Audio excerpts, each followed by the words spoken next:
So hi guys, this is Varsha and you watching mastermind. So guys, जैसे कि आपने इस वीडियो के टाइटल में देखा, आज की इस वीडियो में हम डिस्कस करने वाले हैं how to deal with class 11 maths. तो क्लास 11 मैथ्स, काफी सारे स्टूडेंट्स मुझे कमेंट सेक्शन में ये बोल रहे थे कि दीदी please make a video for maths कि आईएससी क्लास 11, चाहे आप सीबीएसई क्लास 11 में हो, चाहे आप स्टेट बोर्ड से हो, डजंट मैटर, क्योंकि सिलेबस जैसे कि आपको पता है more or less it is going to be the same. तो इसीलिए it is going to be applicable for all those students who are in ISC board और सीबीएसई बोर्ड, डजंट मैटर, और whether you are in state board. So let us begin with today's video, very important video for all class 11 students. So let us begin.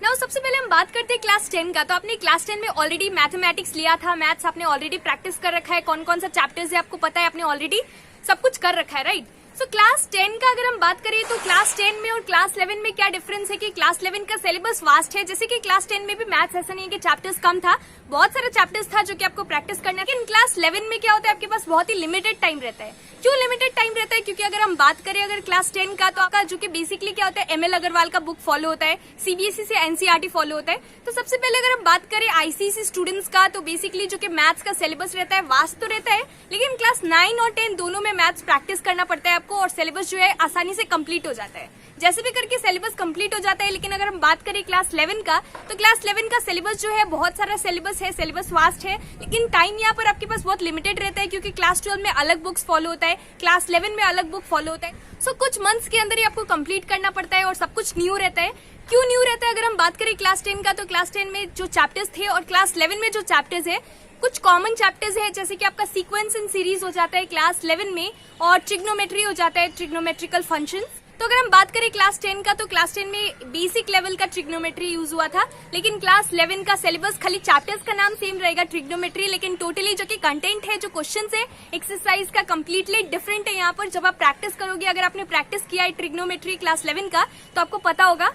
और दूसरा important चीज है, sequence and series भी common है। Sequence and series basically आपका AP and GP हो गया। तो आपने क्लास 10 में already AP and GP practice किया था, आपने ऑलरेडी कर रखा है। तो यहाँ पर कुछ चीज सेम भी है, कुछ चीज अलग भी है, कुछ फॉर्मूलाज कॉमन भी आपको मिलेगा, लेकिन कुछ फॉर्मूलाज अलग है। लेकिन अगर हम बात करें और सारे चैप्टर्स के एक्सेप्ट दिस 2 चैप्टर्स, तो बेसिकली जो कि चैप्टर्स है आपका डिफरेंट है, कुछ भी मैच नहीं करेगा। सेट्स चैप्टर हो गया, तो सेट्स तो इजी है यहाँ पर। अगर हम क्लास 11 का बात करें तो सबसे इजी चैप्टर सेट्स हो गया, लेकिन उसके बाद और सारे चैप्टर्स जो है, पीएमआई हो गया, प्रिंसिपल ऑफ मैथमेटिकल इंडक्शन, वो डिफरेंट है, वो पहले क्लास 10 में आपने नहीं किया है, तो कम्प्लीटली न्यू चैप्टर है। उसके बाद रिलेशंस एंड फंक्शंस, वो भी क्लास 10 में नहीं था, तो वो भी कम्प्लीटली न्यू चैप्टर हो गया। उसके बाद आपके पास बाइनोमियल थ्योरम आएगा, बाइनोमियल थ्योरम यूज करना पड़ेगा, तो वो भी न्यू चैप्टर हो गया।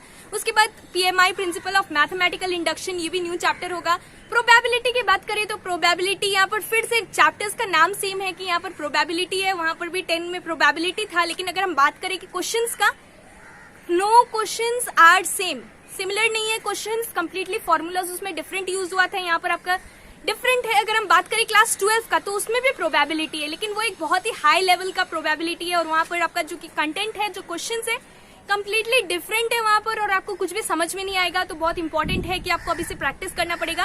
और अगर हम बात करें मैट्रिसेस का, तो क्लास 10 में क्या होता था, बहुत ही इजी चैप्टर था मैट्रिसेस, ऑलमोस्ट सभी ने प्रैक्टिस किया होगा, बहुत ही स्कोरिंग चैप्टर भी था। लेकिन हम बात करें क्लास 12 का, तो 11 में तो आपका मैट्रिसेस नहीं है, लेकिन क्लास 12 में आपका मैट्रिसेस है, लेकिन सिर्फ चैप्टर का नाम सेम है, लेकिन कंप्लीटली डिफरेंट है।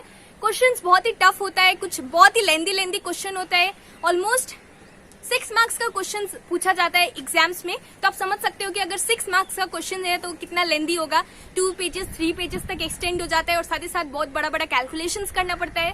तो बहुत इंपॉर्टेंट चैप्टर है 12 का बात करें तो हम, और सिर्फ चैप्टर का नाम यहाँ पर सेम है। प्रोबेबिलिटी भी जब आप प्रैक्टिस करोगे तो आपको पता चलेगा, तो बेसिकली लास्ट चैप्टर होता है, तो आप प्रैक्टिस करोगे तब आपको पता चलेगा। काफी डिफरेंट है क्लास 10 से, और क्लास 10 और क्लास 11 का कुछ भी मैच नहीं कर रहा है, सारे चैप्टर्स न्यू है आपके लिए कम्प्लीटली। जो चैप्टर्स आपने ऑलरेडी 10 में किया था, अगर हम बात करें वो सारे चैप्टर्स का, कुछ चैप्टर्स मैच भी कर रहे हैं, लेकिन नाम सेम है, लेकिन सब कुछ डिफरेंट है, न्यू फॉर्मूलाज होगा।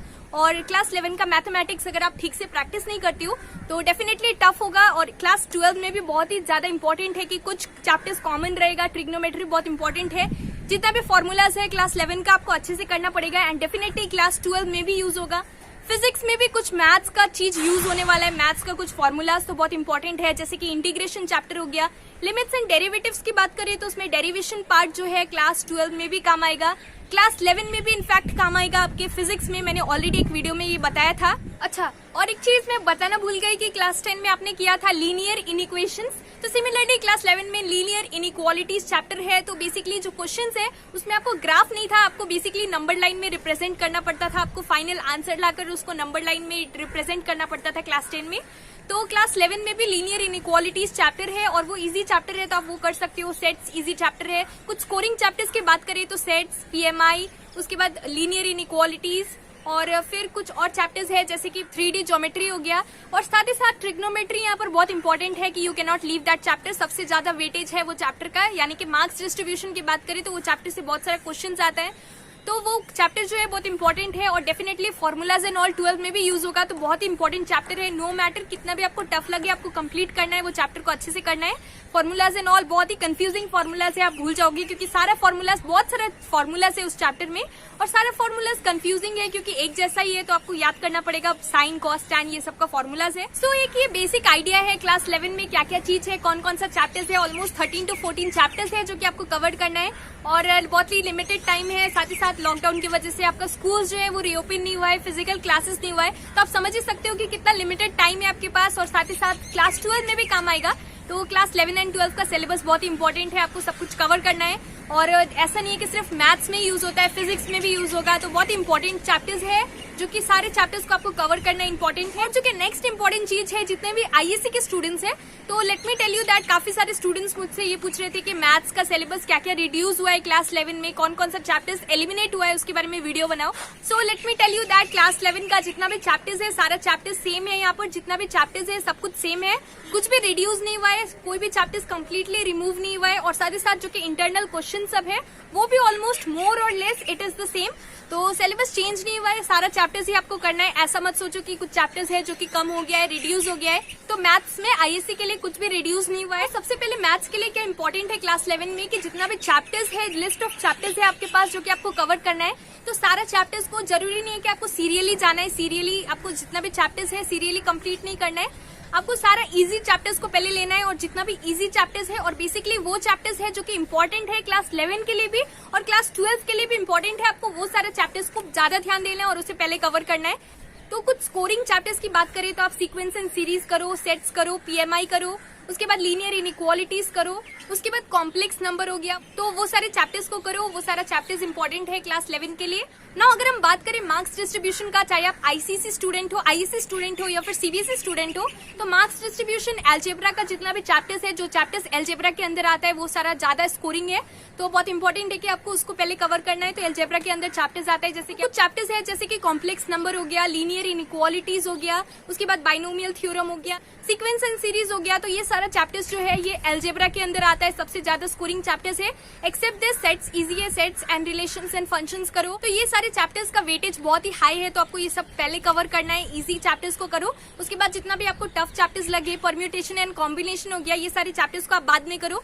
So one of the most confusing chapter of class 11 is permutation and combination, तो ये सारे चैप्टर्स को आप बाद में करो, बहुत इंपॉर्टेंट है कि पहले इजी चैप्टर्स को कवर करो। So daily at least 1 hour of mathematics is important, तो आपके पास जितना भी और सारा सब्जेक्ट्स है, बाकी सारा सब्जेक्ट्स उसको आपको करना ही है, लेकिन उसके साथ साथ आपको मैथ्स का प्रिपरेशन यानी कि मैथ्स प्रैक्टिस करना पड़ेगा। At least 1 hour it is mandatory that you need to practice every day maths. And now कितने लोग ये भी बोल रहे थे कि कौन सा हमें बुक्स फॉलो करना है, तो अगर आप सीबीएसई स्टूडेंट हो, अगर आप सीबीएसई के स्टूडेंट हो तो एनसीईआरटी फॉलो होगा, अगर आपके स्कूल्स में तो आपको एनसीईआरटी फॉलो करना है, अगर आरएस अग्रवाल बुक फॉलो होता है तो आपको आरएस करना है, तो डिपेंड करता है कि कौन सा बुक आपके स्कूल्स में फॉलो होता है, तो वो सारी बुक्स को ही आपको फॉलो करना है। और अगर आप एक आईएससी स्टूडेंट हो तो कितने लोग ये पूछ रहे थे कि एमएल अग्रवाल फॉलो करे या फिर ओपी मल्होत्रा, तो similarly same goes for ISC students also, जो भी बुक्स आपके स्कूल में यूज हो रहा है, जो भी बुक स्कूल में फॉलो हो रहा है, आपको वही बुक को फॉलो करना है। तो डिपेंड करता है कि आपके स्कूल में कौन सा बुक्स फॉलो हो रहा है, क्योंकि इधर उधर से प्रैक्टिस करके फायदा नहीं है। सिलेबस बहुत ही वास्ट है, आप कभी इधर से करोगे कभी उधर से, तो बहुत प्रॉब्लम होगा। तो डोंट मेक इट कॉम्प्लिकेटेड। जो भी बुक्स आपके स्कूल में यूज हो रहा है आपको सिमिलरली वही बुक्स को फॉलो करना है। At home also, in tuition also you need to follow the same. तो अगर आप सीबीएसई स्टूडेंट हो तो आप एनसीईआरटी फॉलो कर रहे हो कि नहीं, मुझे कमेंट सेक्शन में जरूर बताना। और अगर आप आईएससी स्टूडेंट हो तो आप ओपी मल्होत्रा, एस चंद बुक्स फॉलो कर रहे हो या फिर एमएल अग्रवाल का बुक फॉलो कर रहे हो मैथ्स के लिए, मुझे कमेंट सेक्शन में जरूर बताना। This was the video, thank you so much for watching and I hope that आपको एक आइडिया मिल गया होगा कि क्या क्या चैप्टर्स है, आपको कैसे कवर करना है। सारी स्कोरिंग चैप्टर्स जो मैंने बताया आपको वो सब कंप्लीट करना है पहले, उसके बाद ही आप कॉम्प्लिकेटेड चैप्टर्स को टच करो। So this was the video, thank you so much for watching और इस वीडियो को लाइक कर देना।